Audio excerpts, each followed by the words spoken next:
দর্শক, খুলনায় বন্যা পরিস্থিতির খবর জানতে এই মুহূর্তে সরাসরি যুক্ত হব সহকর্মী রফিকুল ইসলাম মতির সাথে। মতি, নিশ্চয়ই শুনতে পাচ্ছেন, খুলনাতে আসলে বন্যা পরিস্থিতির এখন কেমন দেখতে পাচ্ছেন?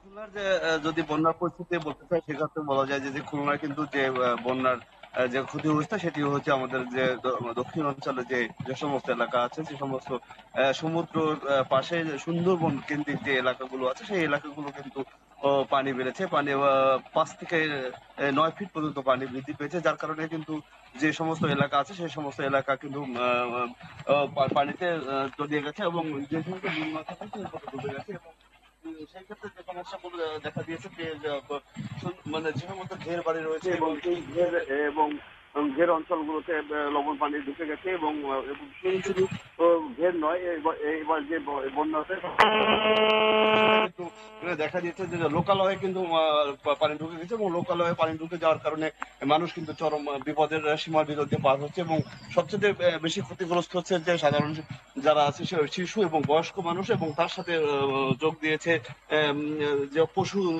রয়েছে, যা পশু খাদ্যের সংকট দেখা দিয়েছে।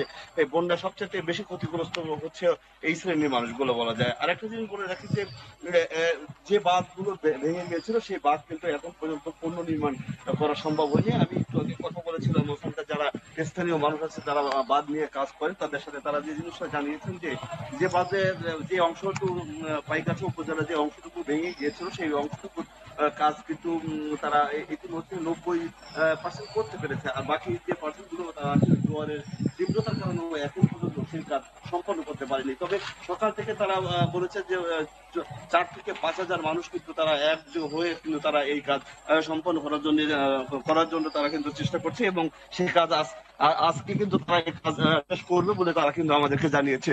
আরেকটা বিষয় জানিয়ে রাখি যে খুলনায় কিন্তু গত শনিবার থেকে কিন্তু বৃষ্টি হওয়ার কারণে নগরীতেও কিন্তু বিভিন্ন জায়গায় পানি জমা পড়েছে, যার কারণে কিন্তু নগরীর সাধারণ মানুষও কিন্তু বিভিন্ন সমস্যা ভোগ করছে এই বৃষ্টি হওয়ার কারণে। খুলনা থেকে আমার কাছে এই ছিল সর্বশেষ খবর। রূপা।